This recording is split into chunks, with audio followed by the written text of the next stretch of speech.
Welcome, everyone, to the Goddess Vibration podcast. This is Ali. And this is Tiara.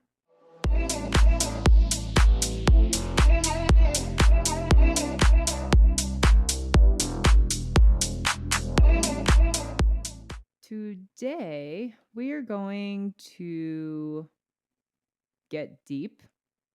And I don't think we've ever actually gotten this deep before on this podcast, but Tiara and I have both experienced something called repressed emotions.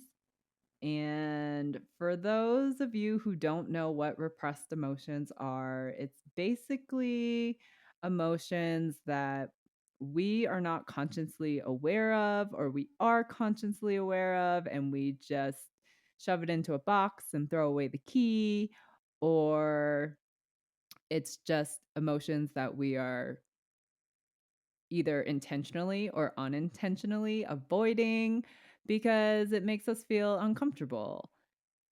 And we both have experienced, I would say that our experiences are different because I experienced them at a much younger age versus Tiara now. But repressed emotions can affect us and our everyday lives. And we just want to bring awareness to bring awareness and also bring caution, I guess, because it's a very cautious thing. And a lot of people typically hear the word repressed emotions and they usually go running for the hills.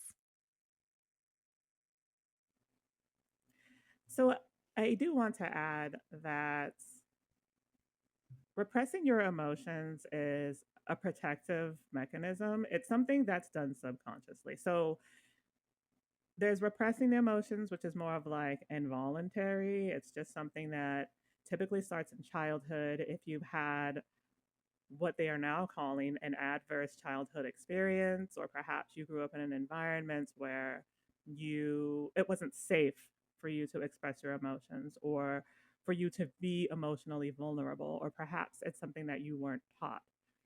So what happens is the childhood mind says, oh, okay, it's not safe for me to express my emotions. Let me repress those because that's what I need to do to survive. And I mean, for the most part, when you're a kid and you're growing up in these very destructive environments, that's effective and it works for you. It's when you take that into adulthood and then try to survive outside of what was originally a dangerous environment that repressing your emotions becomes a problem and an issue for you, because it affects almost every aspect of your life. It affects your perspective, it affects your ability to feel and be vulnerable and tap into deeper aspects of yourself. And what's crazy about that is that you still act upon those repressed emotions, especially what they're telling you about yourself and what they're telling you about existence and how you need to live and how you need to act. And I don't think many of us really realize that. And I know that I didn't realize that either. Now, you might hear us talk about both repressing and suppressing. I guess depending on your perspective, like you might view them as the same. I personally do think that suppressing emotions is different than repressing, because suppressing is more like something that you do intentionally. You know, this is something you're doing because you intend to come back and deal with emotions later, versus repressing, which is something that's just automatically done and you're not really consciously aware of it. So I just wanted to add a little bit of clarity for those who might think that they're experiencing something similar. And I'm personally convinced that a lot of us have either repressed emotions or suppress our emotions to some degree. Like I think it's quite common, honestly. It's just, when you get older and you start doing some of the deeper work, and especially the shadow work, if you have repressed emotions, that's going to be something that you need to look at, because you need to get to a place where you start to process and find and release that stuff, because it's not healthy. It also affects your health, which I'm also learning. I was just about to say it's definitely not healthy. Like repressed emotions are feelings that are unconsciously avoided, ignored, or blocked, Yeah. and it can affect your mental and your physical health. And I can tell you, for me personally, I repress so many emotions from my childhood because I that's what I felt like I had to do to survive. And I'm just curious how many other people feel like they have to repress their emotions as a form of survival. Oh, I think it's so common. I think it's very common, especially if you had trauma or abuse or some other type of adverse experience as a kid. It's almost a given that at, you're going to repress some aspect of these to survive. You know, a lot of people repress memories, especially if they're traumatic memories. In addition to repressing the emotions, some people dissociate. And then when you dissociate, what you're doing is you're distancing yourself from the emotions. And then if you combine repression with that, then it's just it's very destructive to the mind and to the psyche. So, you know, I'm glad that we're talking about this because I think there are a lot of people who can relate to this and might be able to see themselves in some of our experiences. And ultimately, like, that's what this is about. That's what this podcast is about. That's what our community is about. So I would say for me, the repressed emotions definitely came from a lot of my backstory from just growing up in a very small town with closed minded people. And unfortunately, I went through a period of severe bullying and I didn't know how to navigate that. And I don't think that many kids know how to navigate that.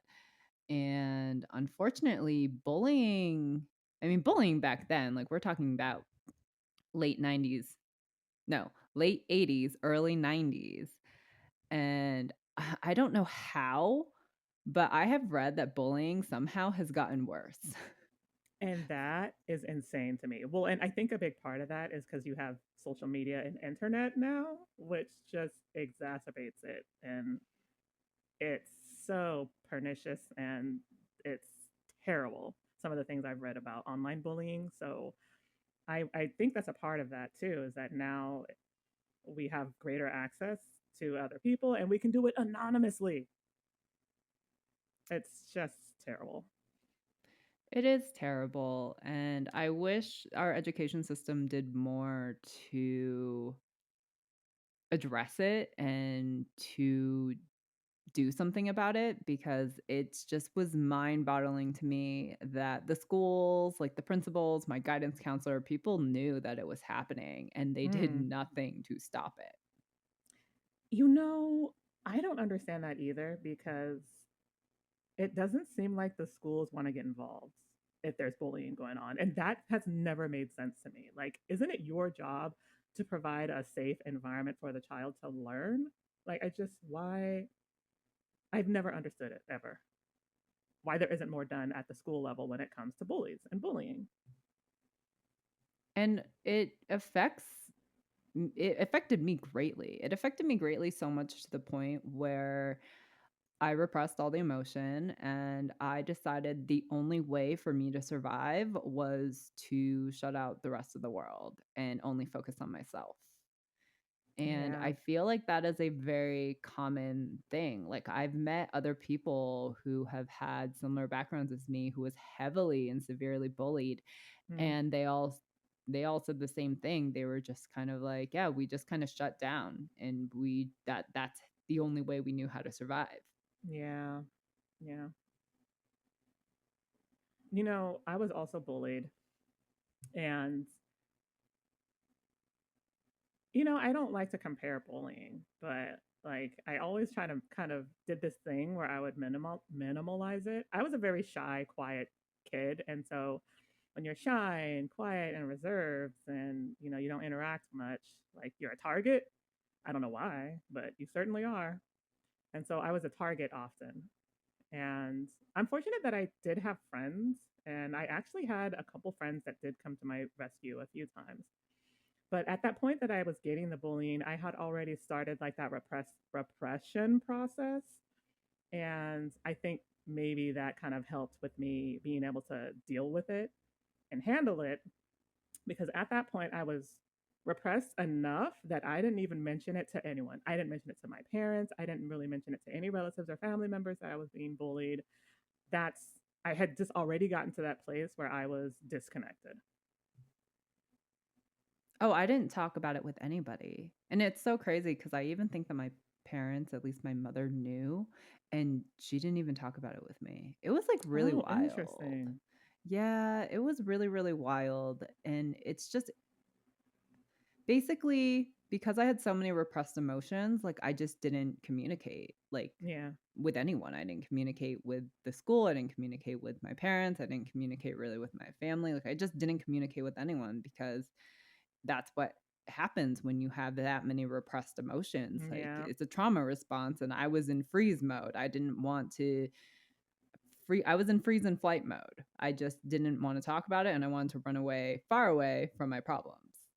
Absolutely. And I think that that's quite common because I know it seems like a lot of kids who are bullied don't really mention it. They don't mention it to anyone, not even to their parents or siblings. I think it's quite common that oftentimes when that happens that people just shut down, which is sad. It's really sad. Well, I think that's just one of the things that happens when you have so many repressed emotions. Yeah. And when we don't process them, we unfortunately grow up with all those repressed emotions. But as we get older, we get more responsibility and responsibilities. And then our life gets a little bit more hectic. And then we have less Mhm. time. And then all of that stress that's just ball- bottled up inside, it starts to manifest in Oh, some yes. really freaky deaky ways. Yes. For me, like I once I got like into my late 20s, all of the repressed emotions started manifesting as health issues. And, obviously I didn't fucking know that. So it was always like going to the doctor and like medications and, well, why is this happening? And then the doctors were always like, all right, well, let's run all these tests. Can't find anything. Here's drugs. Uh, and so that started when I was in my late 20s and has continued to this day where, all these health issues have manifested with no cause. No doctor seems to be able to figure it out.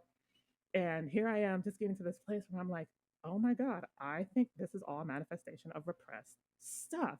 And that blows my mind.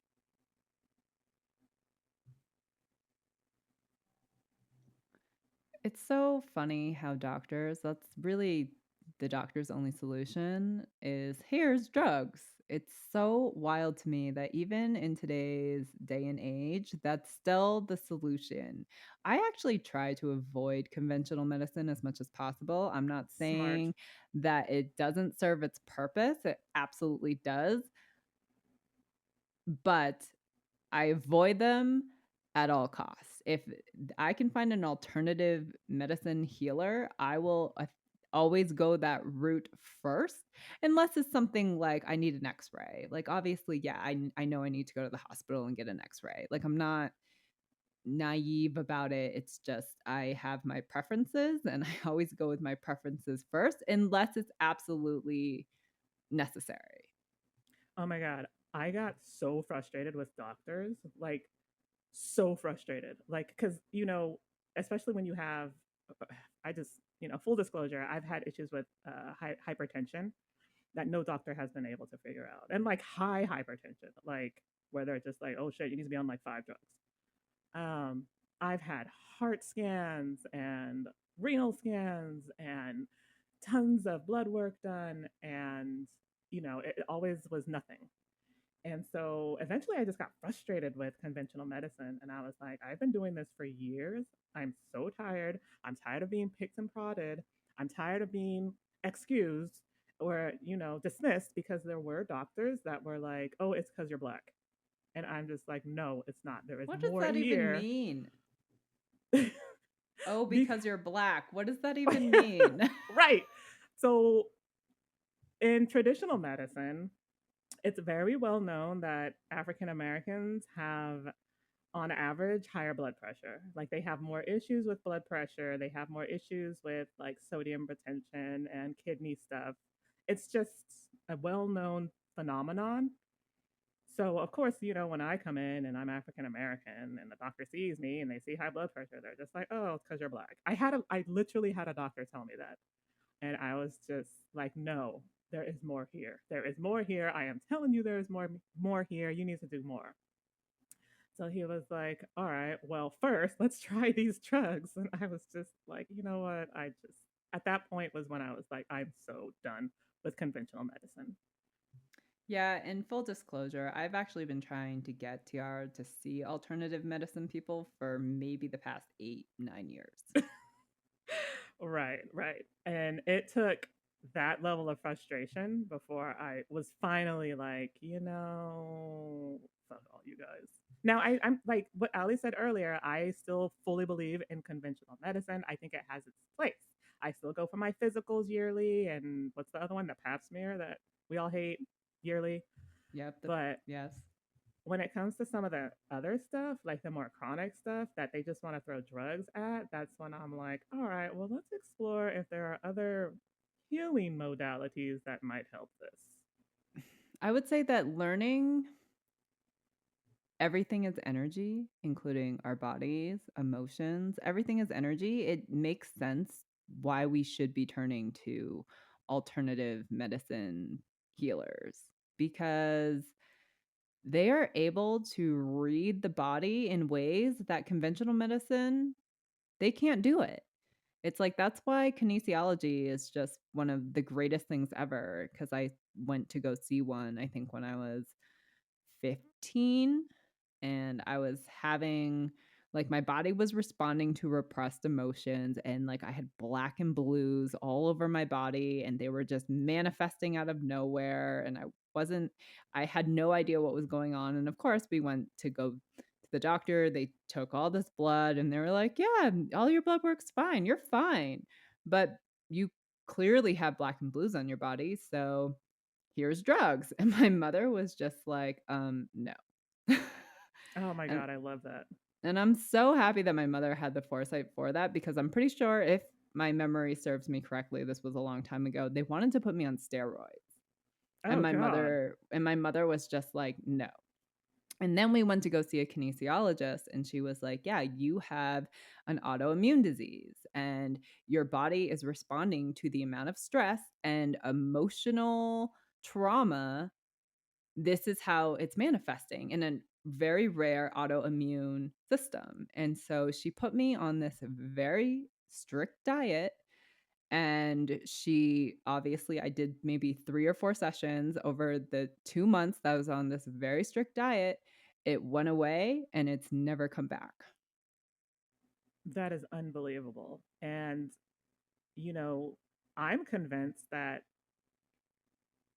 autoimmune conditions like that can be stress induced because I have seen countless stories of women talking about how they've worked really hard or girl boss or like, climb that corporate ladder, working, 40, 50, 60 hours a week, get to where they want. And now they are manifesting health issues like autoimmune diseases, for example, or other things. And I'm just like, there has to be some type of correlation here.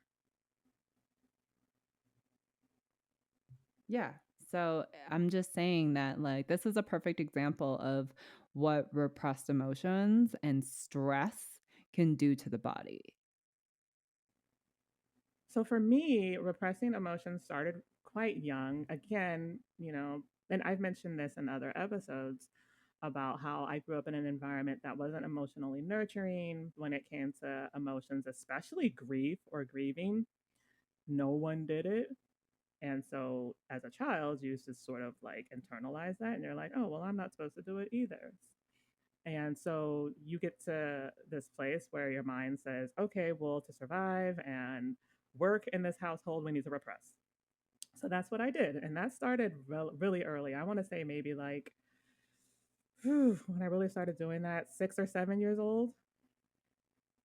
And so as I got older, like a lot of my perspective was very logical and it was very analytical and mental because that emotional aspect in part was repressed.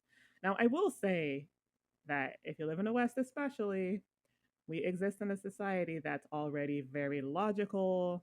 There isn't a lot of emphasis on emotional expression. So you can do quite well in life in this state, like you can.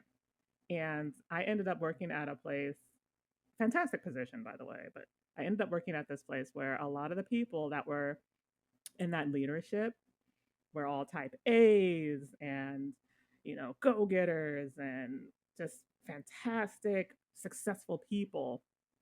But I also could tell that a lot of them were like me, especially when it came to like some of those traits around emotions and repression. And I could tell that in some of them it was manifesting as health issues. It was like we were all just like peas in a pod. So as I started tapping into my emotions and trying to release some of the repressed stuff, it has been overwhelming.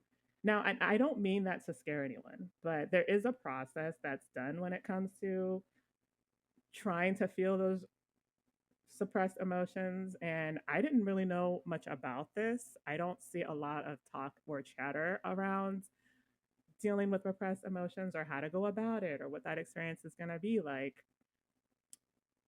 Before I started doing this and I needed to have an emotional response, I usually felt one of two things. I would either feel angst or stressed.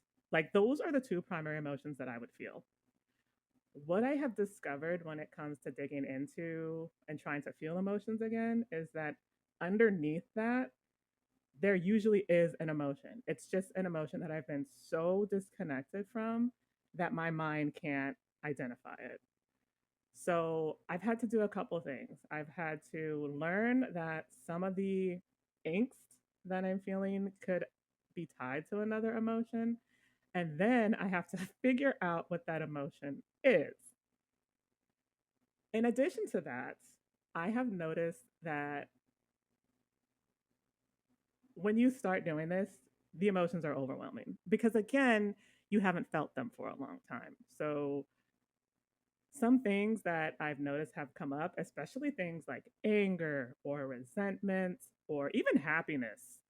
Like, I have been overwhelmed where I'm just like, is this normal? Like, I don't know because I haven't felt them for so long. So, there have been a couple times where I've noticed I've been feeling something and been overwhelmed by it, and then realized, oh gosh, this is just part of the process. Let me just take a deep breath. And I can remember one example. So I have a cousin that I go and pick up on occasion, and he gives me money or he buys me tacos, which is fantastic. I'm like, hey, need a ride and you want to give me tacos? Perfect. We have a deal. So I was picking him up, and he was telling me about how he used to act in the past, in particular when it came to getting his car registered. So I'm in California. Registering your vehicle is not cheap. And he was telling me that he wanted to get a license so that he could drive. But what he did not want to do was pay for the registration. And I was like, oh, so you're just going to drive around without registration? He was like, yeah. And I was like, okay, to each their own. I'm not here to tell you what to do. He mentions that in the past or back in the day, like years and years ago, he would actually take the plaque, the registration, like the sticker off the back of the car, off the plate, and steal it. And then that's how he would register his vehicle. He would just steal someone else's Oh thing. my God. And when I tell you, I got so angry, like viscerally angry.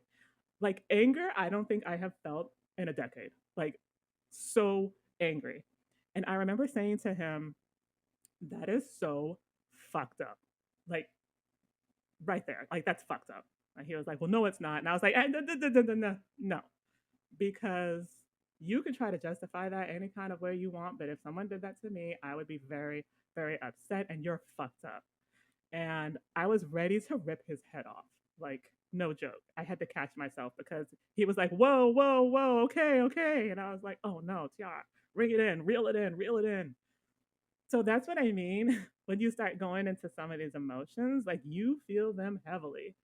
So it's been a little difficult for me to regulate. And I noticed that I'm often emotionally volatile. And honestly, when it came to that situation, I don't even know if that was an appropriate emotional response. I was talking to my mom about it, and she was like, yeah, you kind of went overboard there. But I'd be curious to know, like, if someone told you something like that, is visceral anger an appropriate response? I think that's a little extreme. Okay. I wasn't sure. Okay, I wasn't sure. So see, that's why we're having this conversation. I'm learning.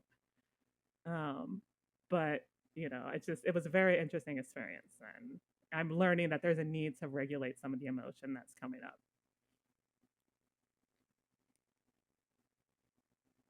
That's the thing about tapping into those repressed emotions. It is not an easy process, and I know for me personally, the best way that I knew how to deal with it was to try to prioritize and compartmentalize that, like, the emotions, because that was the only way I knew to unpack all that stuff that I've been repressing for a good, I don't know, 20 to 25 years. So when you say compartmentalize, like, what do you mean? Well, I knew what was down there.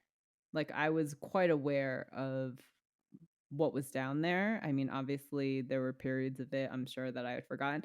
I would say that repressed emotions affect people in different ways.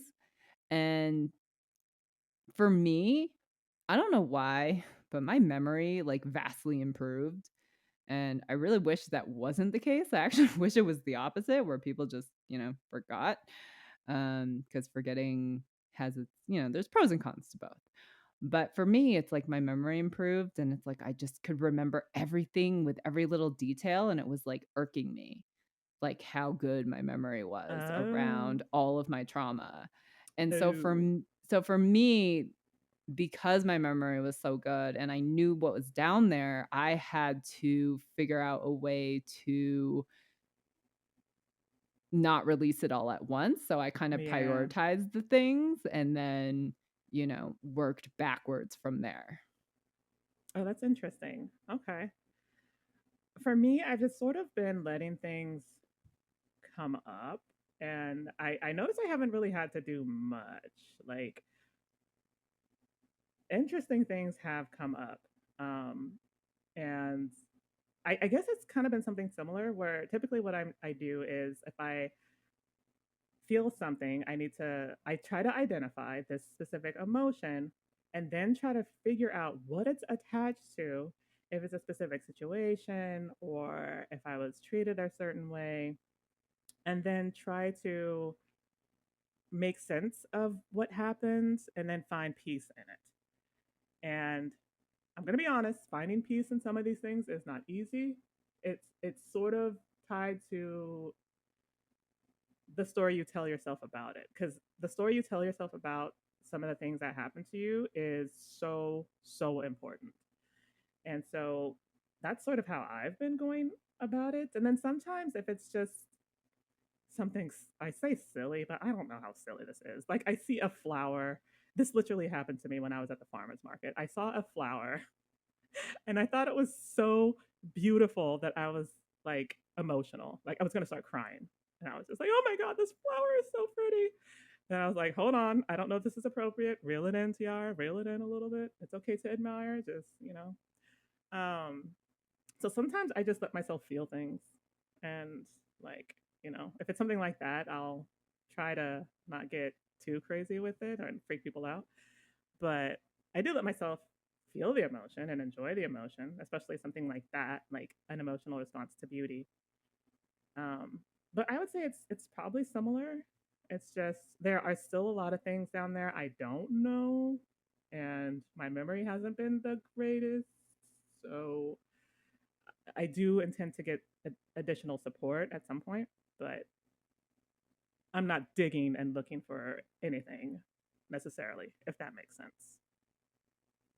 No, that makes sense. I think it's important for people to feel their emotions. I think that between the societal programming and also the insecurities that we have within ourselves keeps us from looking at the emotion. I would say that a lot of people avoid it. It's because we have to analyze ourselves and we have to analyze our self-worth and we have to analyze our behavior and how people look at us and how people respond to us, and none of that is easy. It's not easy. It is not. And it's definitely not an easy process. But I will say I know that for a lot of us there's a lot of fear around doing this kind of work and like seeing what's down there, and there's a lot of things down there that we don't want to see and feel. But once you start doing it, it's really not that bad. Like, yeah, sometimes like fear comes up. But the thing about fear is that fear is really a very irrational emotion. Like, now, obviously, if you're in the wilds, like fear has its purpose, like if you're trying to survive predators, for example. But we don't exist in the wilds. We exist in this contained society that programs us away from ourselves. So when it comes to some of those fears, I've realized there's a need to determine whether or not the fear is rational or not. And for the most part, like a lot of the fears haven't been. So that's also been a very interesting process. Can you elaborate on that, like irrational fear? I think that's intriguing. Oh, yeah. So in my upbringing, I sort of intuited. Now, no one has really said this verbally, but I grew up in a household that didn't deal with grief. Like if someone died or got murdered, because that did happen in my family, um, we sort of acknowledged it, but there wasn't a lot of crying, there wasn't a lot of grieving. I remember one specific relative. We lost a loved one that was very, very loved, very cherished, especially by me and my sisters. And I remember talking to her about it and being sad that I missed the funeral because I was living in another state at the time. And I remember her saying to me, "Oh, well, these things happen. You just throw them in the ground and you move on." And I was just like, "What?" So that's an example of how we handle grief in my family. The underlying reason for that was because, and again, this is just something I intuited, that there was this belief that if you show vulnerability or even emotional vulnerability, that somehow makes you weak and that makes you a target. And I had to sit with that and say, is that a rational fear? Is it a rational fear to not grieve or, deal with or cry because it makes you look weak and vulnerable and makes you a target? Is that rational? I don't think it is. But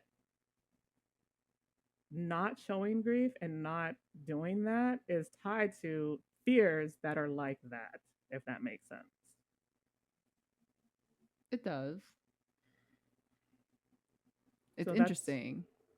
it is. It's very interesting. And I think that there are irrational beliefs and fears like that contribute to the ways that we deal with our emotion or suppress them or repress them.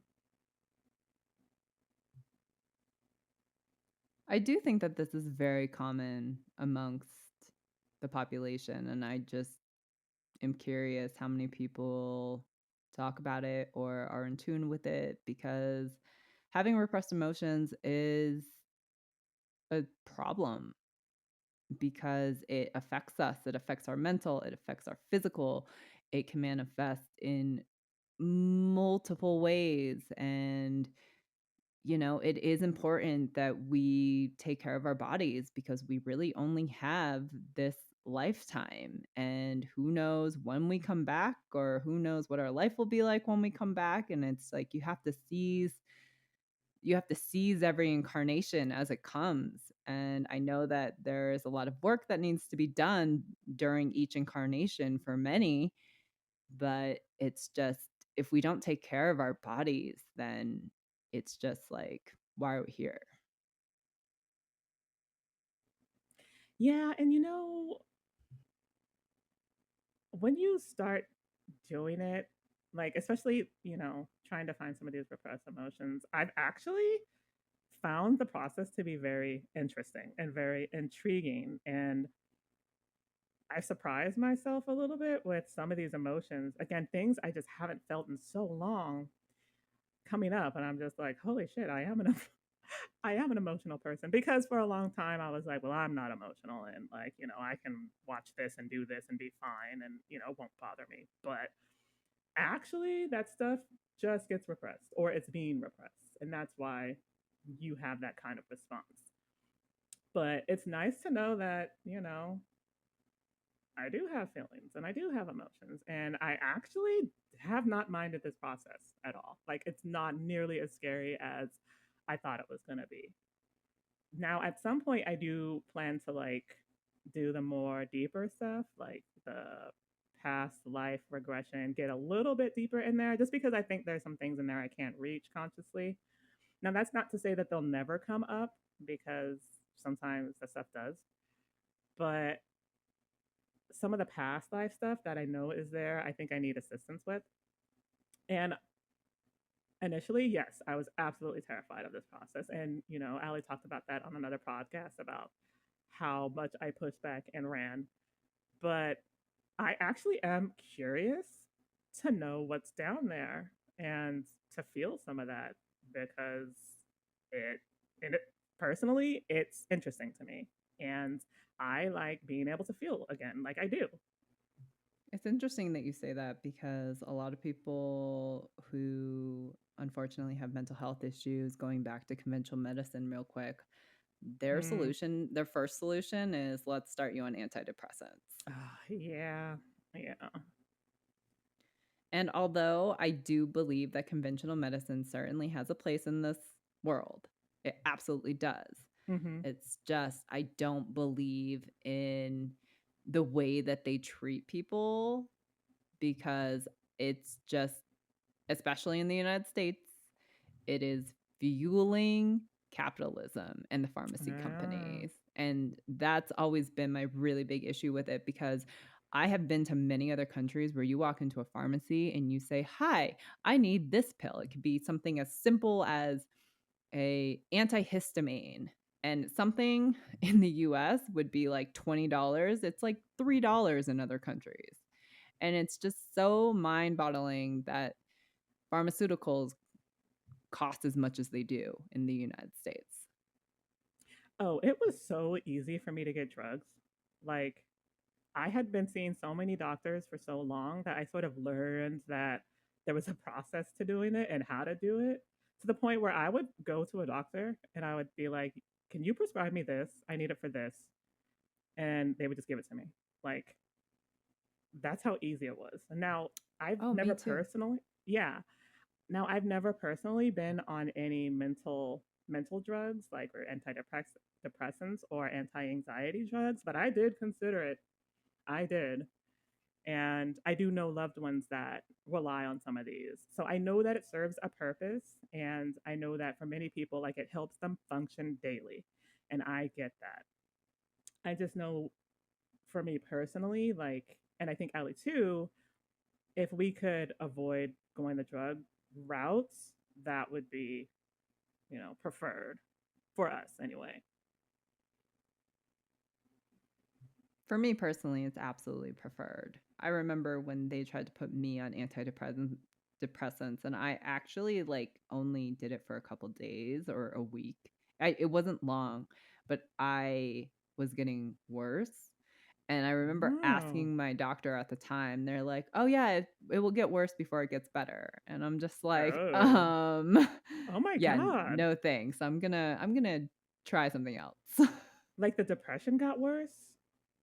Well, yeah, but I also got like I was physically ill from the Oh. pills. Wow. Yeah.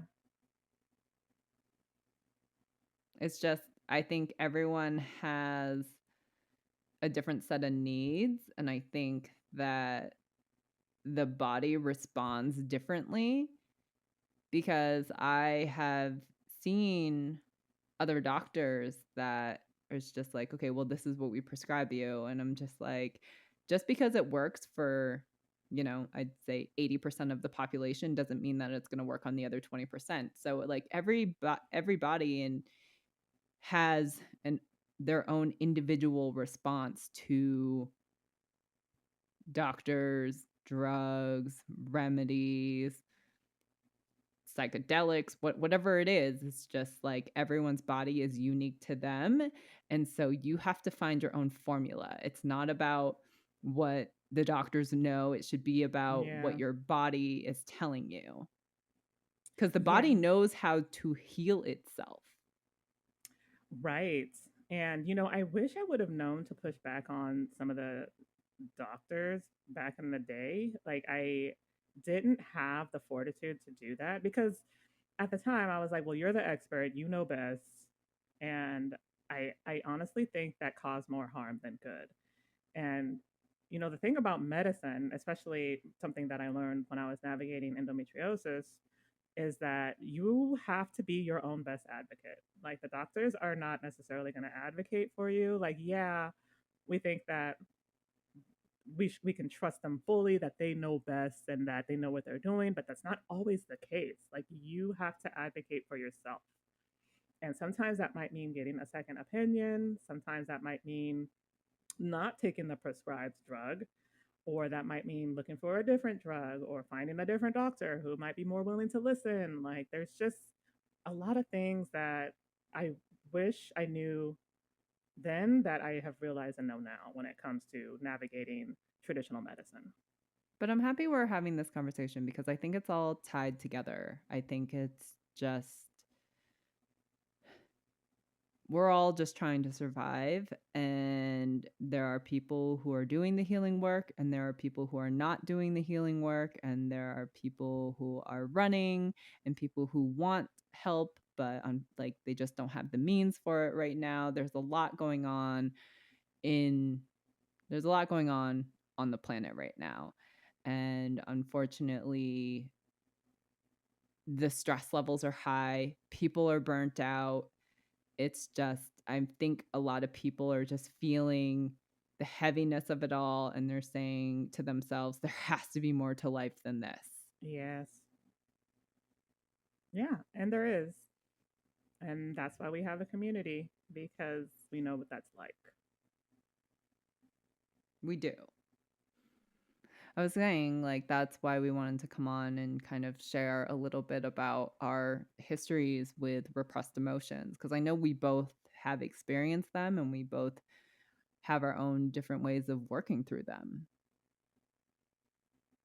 You know what came up that I didn't realize was there? I mean, yeah, it's always been there, but like um when it comes to my twin soul, a lot of times if I had emotion tied to him, it was negative because of how things ended, which, is understandable. But I realized that underneath some of the negative emotion, like there's other stuff there. And, I was just reflecting on one of those and thinking about him. And like, I realized that some of the angst that I was feeling toward him was actually underneath it concern and worry about how he's doing, which is crazy.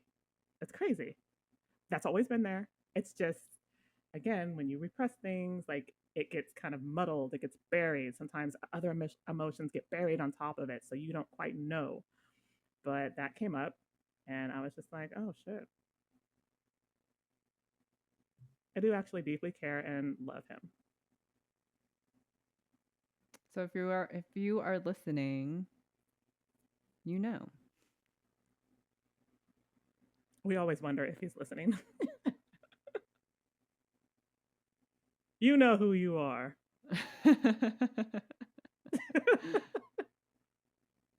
Sorry, that sounds very cryptic. It is, isn't it? Well, it is, but I'm just saying, like, we don't purposely mean to be cryptic. Okay. Well, I just thought that was a very interesting, experience, and still having those, still a lot of stuff. So I'm sure I will have plenty more to share.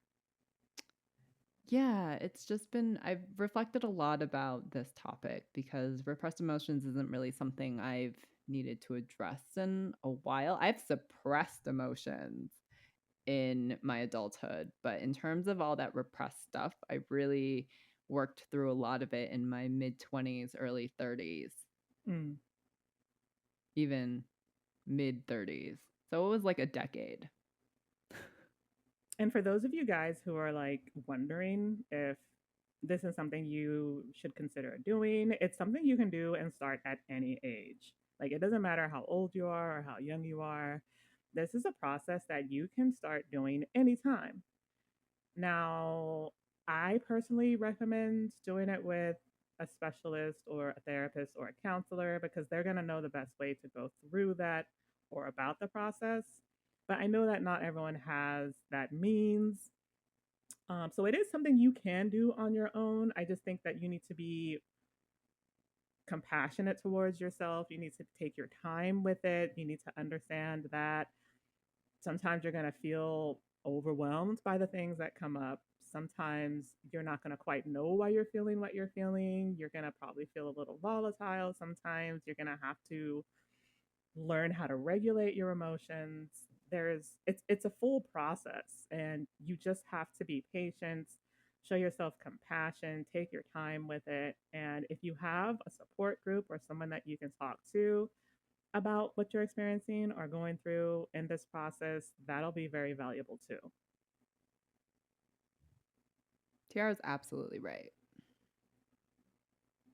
I think that's really important for anyone to know.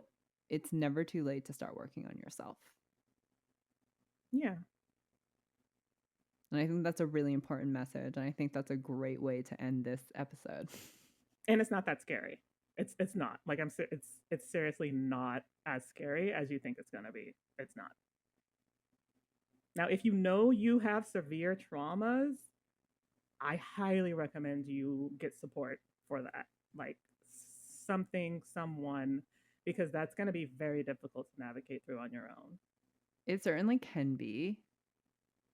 I would have to say it really kind of also depends on the individual. Because I know for me, I absolutely got help. Like, I Yeah. did hypnotherapy and I did EFT. However, I also did a lot of my own processing. Yeah. And so it's not impossible to do it by yourself. And I don't want that to be the message. You have to seek help. You have to do with what feels right. And we Yeah. are not qualified to tell you what feels right because I don't know. I'm not in your body. I don't know what's going on in with your emotions or what's going on in your head. It's really important for you to make the best judgment call you can. Absolutely. Okay. What she said. So, thank you everyone for tuning into this. And yes, our community is open and we really want to see you guys there. We have, as you know, throughout the year and a half of our podcast, like we are quite open. Tiara's an open book and we have a lot to share in the community. And like we have both done a very large amount of healing. And so we have something to offer you guys and we want to hear your stories. We want to hear what you're struggling with because there's a very high probability Tiara and I have been there at some point.